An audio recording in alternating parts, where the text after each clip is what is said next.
வணக்கம். இது உங்கள் ஜாப் 360 தமிழ். நம்ம இந்த வீடியோவில் நம்ம பார்க்க போகிறோம்னா டிஎன்யூஎஸ்ஆர்பி எஸ்ஏ எக்ஸாமுக்கான ரிசல்ட் எப்போ வரும், அப்படி இல்லைனா ஜட்ஜ்மெண்ட்டில் அது எக்ஸாமாக மாறுமா, அப்படி இல்லைனா கேஸில் நமக்கு என்ன அப்டேட் வரும் அப்படின்றத தான் பார்க்க போகிறேன். நிறைய பேர் கேட்டிருந்த கொஷின் வந்து லாஸ்ட் ஹியரிங்கில் என்ன ஆச்சு, அதோட லைவ் அப்டேட் தெரியுமா அப்படின்றத கேட்டிருந்தீங்க. நீங்கள் மேபி வந்து கோர்ட் கேஸ்க்கான லைவை நீங்கள் பார்த்துருந்தீங்கன்னா உங்களுக்கு தெரியும். அதில் நமக்கு ஃபுல்லாகவே வந்து கொஷின் ரைஸ் பண்ணது என்னதுன்னா தமிழை பற்றி தான், தமிழ் எலிஜிபிலிட்டி பற்றி இல்லை, மெயின் எக்ஸாமில் எதுக்கு தமிழ் இல்லை அப்படின்றது தான் வந்து ஜட்ஜ் கேட்டிருந்தாங்க. அதுக்கு டிஎன்யூஎஸ்ஆர்பி சைட்லேருந்துமே விளக்கம் கொடுத்துருந்தாங்க. நாங்கள் தமிழ் வந்து எலிஜிபிலிட்டியில் வந்து ஃபுல்லாக தமிழ் 100 கொஷின்ஸ் கேட்குறோம்ல அப்படின்ற மாதிரி சொல்லியிருந்தாங்க. அதுக்கு ஜட்ஜ் என்ன சொன்னாங்கன்னா, அதுக்கு ஜட்ஜ் என்ன கேட்டாங்கன்னா, தமிழ் எலிஜிபிலிட்டி ஓகே, அதை விட முக்கியமான மெயின் எக்ஸாமில் ஏன் சிலபஸ் படி நீங்கள் கேட்கல, ஒவ்வொரு கொஷினுமே வந்து மார்க், ஒவ்வொரு கொஷினுக்கான மார்க்குமே கட் ஆஃபில் வந்து நிறைய மாணவர்களுக்கான வாய்ப்பு கொண்டு வந்து கொடுக்கும் அப்படின்ற மாதிரி கொஷின் ரைஸ் பண்ணியிருந்தாங்க. அது மட்டும் இல்லாமல் இந்த லைன்ஸ் எல்லாம் பார்க்கும்போது கோர்ட்டு கேஸ் வந்து ரொம்ப வந்து ஸ்ட்ராங்காக, இந்த தமிழ் கொஷின்ஸ் கேட்கல அதனால் ஸ்ட்ராங் ஆகிற மாதிரி தான் தெரியுது. ஆனால் ஜட்ஜ் என்ன சொல்லியிருந்தாங்கன்னா, லாஸ்ட்டாக நீங்கள் ஒரு 5 கொஷினாச்சும் தமிழில் கேட்டிருக்கலாமே, கேட்டிருந்தா இவ்வளோ தூரத்துக்கு கேஸ் வந்திருக்க வாய்ப்பு கிடையாது அப்படின்ற மாதிரி தான் சொல்லியிருந்தாங்க. ஸோ ஓரளவுக்கு இவ்வளோ தான் வந்து லைவாக அந்த கேஸில் நடந்தது. கேஸில் ஜட்ஜு கேட்டது, அதுக்கு டிஎன்யூஎஸ்ஆர்பி சைட்லேருந்து விளக்கம் கொடுத்தது. ஸோ இதுலேருந்துலாம் பார்க்கும்போது மேபி நமக்கு ஃபேவராகவும் வரலாம், அப்படி இல்லை ரிசல்ட்னாலும் சரி எக்ஸாம்னாலும் சரி எதுனாலும் வரலாம். ஜட்ஜ்மெண்ட்டில் தான் இருக்குது. அதாவது ஜட்ஜ்மெண்ட்டுமே வந்து இன்னும் 10 நாள் கழித்து, 10 நாள் வரைக்கும் ரிசல்ட் வந்து வெளியிடாதீங்க, 10 நாள் கழித்து இந்த கோர்ட் கேஸுக்கான சரியான தீர்ப்பு வழங்கப்படும்னு சொல்லிட்டு ஜட்ஜ்மெண்ட் வந்து தள்ளி வச்சிட்டாங்க. அது வந்து டேட்டும் சொல்லலை, 10 நாள் கழித்து இன்றைக்கி தான் வைப்போம் அப்படின்னு சொல்லலை, 10 நாளுக்கு அப்புறம் பார்க்கலாம் அப்படின்ற மாதிரி வந்து ஜட்ஜ்மெண்ட்டை தள்ளி வச்சுருக்காங்க. கண்டிப்பாக 10 நாள் கழித்து ஜட்ஜ்மெண்ட் தான் தரப்போகிறோம் அப்படின்றதையுமே வந்து நமக்கு சொல்லிட்டாங்க. இது எதுவுமே என்னோட அசம்ஷனில் சொல்லலை, இது எல்லாமே வந்து நமக்கு கோர்ட்டோட கேஸ் லைவ் பார்த்துட்டு இருந்தீங்கன்னா உங்களுக்கு தெரிய வந்திருக்கும். லைவ் தெரியாதவங்களுக்கு இதை நான் சொல்கிறேன். இவ்வளோ தான் வந்து கோர்ட் கேஸில் நடந்தது. கேஸ்க்கு ரிசல்ட் வருமா அல்லது நெக்ஸ்ட் ஹியரிங் வருமா அப்படின்னு தான் கேட்டிருந்தீங்க. ஸோ லாஸ்ட் ஹியரிங்லேருந்து நமக்கு தெரிய வருது, 10 நாள் கழிச்சு கன்ஃபார்மாக நமக்கு ஜட்ஜ்மெண்ட் கிடைக்கிறதுக்கு தான் நிறைய சான்ஸ் இருக்குது. 90% சான்ஸ் வந்து நமக்கான ஜட்ஜ்மெண்ட் கிடைக்கும். அதை தான் வந்து ஜட்ஜ் அவங்களும் சொல்லியிருக்காங்க. 10 நாள் கழிச்சு இந்த கேஸ்க்கான தீர்வு வழங்கப்படும் அப்படின்னு சொல்லியிருக்காங்க. அந்த 10 நாள் என்றைக்கு நான் டேட்டும் மென்ஷன் பண்ணல, டேட்டை மென்ஷன் பண்ணாமல் 10 நாள் கழிச்சு அப்படின்னு மட்டும் தான் சொல்லியிருக்காரு. ஆஃப்டர் 10 டேஸ்ன்னு மட்டும் தான் சொன்னதுனால என்றைக்குன்னு கன்ஃபார்மாக நம்ம பண்ண முடியாது. மார்ச் 10க்குள்ளே கண்டிப்பாக நமக்கு இதுக்கான ஜட்ஜ்மெண்ட் கிடைக்கலாம்.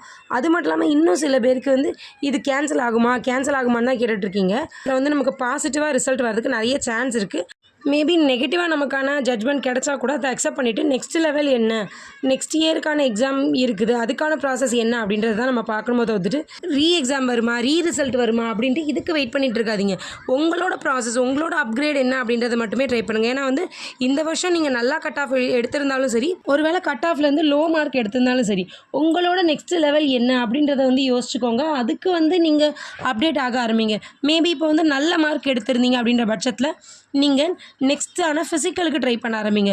ஒருவேளை நீங்கள் நல்ல மார்க் எடுக்கலை, நான் கம்மியான மார்க் தான் எடுத்திருக்கேன், கட் ஆஃப்குள்ளே வரல அப்படின்ற பட்சத்தில் உங்களுக்கு தாராளமாக நெக்ஸ்ட் இயர்க்கான ஆனுவல் பிளானருமே இருக்குது, அதுக்கு நீங்கள் படிக்க ஆரம்பிச்சிருங்க. ஏன்னா வந்து ஆனுவல் பிளானர் ரிலீஸ் பண்ணியிருந்ததுனால அதில் நமக்கு பேன் பிசி இருக்குது, டெக்னிக்கல் எஸ்ஏ எக்ஸாம் இருக்குது, ஃபிங்கர் பிரிண்ட் இருக்குது, எஸ்ஓசிஓ இருக்குது, அப்படின்ற நிறைய எக்ஸாம் வந்து நெக்ஸ்ட் இயருக்குமே இருக்குது.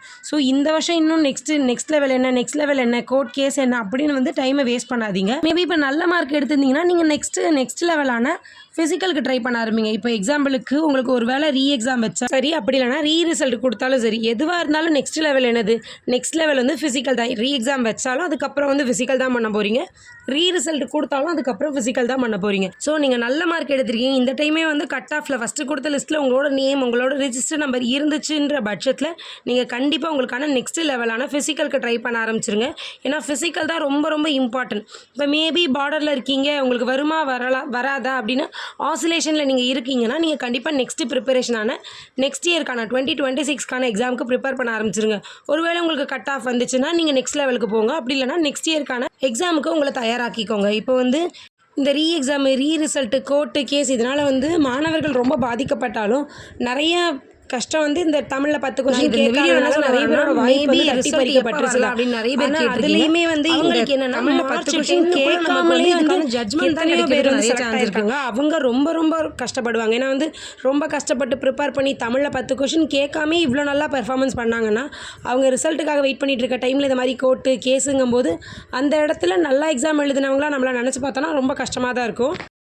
அதே டைமில் தமிழில் வெறும் 5 கொஷின் கேட்டிருந்தா கூட நான் கட் ஆஃப்குள்ளே போயிருப்பேன் அப்படின்னு இருக்கவங்களும் இருக்காங்க.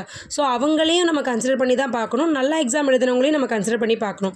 ஸோ எதுவாக இருந்தாலும் மேபி இப்போ ரீ எக்ஸாம் வச்சா கூட நல்லா எக்ஸாம் எழுதினவங்க நெக்ஸ்ட்டு ரீ எக்ஸாம்லேயும் நல்லா தான் எழுத போகிறீங்க. இப்போ மேபி தமிழ் எக்ஸாம் ரீ எக்ஸாமில் கேட்டாங்கன்னா தமிழ்னால யாருக்கெல்லாம் வாய்ப்பு தட்டி போச்சோ அவங்களுக்கும் கிடைக்க தான் போகுது. ஸோ எதுவாக இருந்தாலும் நம்ம வந்து அக்செப்ட் பண்ணுறதுக்கு வெயிட் பண்ணணும். ஸோ இது எல்லாமே நல்ல முடிவு கிடைக்குதா எல்லாமே வந்து நம்ம ஜட்ஜ்மெண்ட்டில் தான் இருக்குது. லாஸ்ட்டு நமக்கு கிடைக்க போகிற இந்த மார்ச் 10க்குள்ளே வரப்போகிற ஜட்ஜ்மெண்ட்டில் தான் நமக்கு என்ன நடக்க போகுதுன்றதே தெரிய போகுது. ஸோ அதுக்கான அப்டேட்லாம் வந்துச்சுன்னா அடுத்தடுத்து நம்ம சேனலில் வந்து நான் அதுக்கு வீடியோ மேக் பண்ணி போடுறேன்.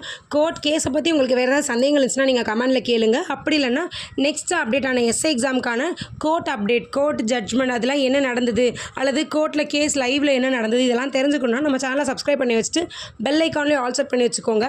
அப்போ தான் அடுத்தடுத்த கோர்ட் கேஸ்க்கான அப்டேட்டான வீடியோ நான் போடும்போது உங்களுக்கும் அது நோட்டிஃபிகேஷனில் வரும். இன்னும் இந்த கோர்ட் கேஸ் பற்றி அல்லது டிஎன்யூஎஸ்ஆர்பி எஸ்ஐ எக்ஸாமை பற்றி உங்களுக்கு ஏதாவது சந்தேகங்கள் இருந்துச்சுனாலும் சரி, அல்லது இந்த கோர்ட் ரிசல்ட் எப்படி வந்தால் நல்லாயிருக்கும் அப்படின்ற உங்களோட கருத்தையும் வந்து கமெண்ட்டில் சொல்லுங்கள். இதே மாதிரி டிஎன்யூஎஸ்ஆர்பி எஸ்ஐ எக்ஸாம் பற்றின அப்டேட் எல்லா அப்டேட்டும் தெரிஞ்சுக்கிறதுக்கு நம்ம சேனலை சப்ஸ்கிரைப் பண்ணி வச்சுக்கோங்க. கூடவே உங்கள் ஃப்ரெண்ட்ஸ் யாருக்காவது லாஸ்ட் ஹியரிங்கில் என்ன நடந்தது, லைவ் அப்டேட் என்னென்னு தெரிஞ்சுக்கணுன்னா அவங்களுக்கும் இந்த வீடியோவை ஷேர் பண்ணிக்கோங்க. தேங்க்யூ.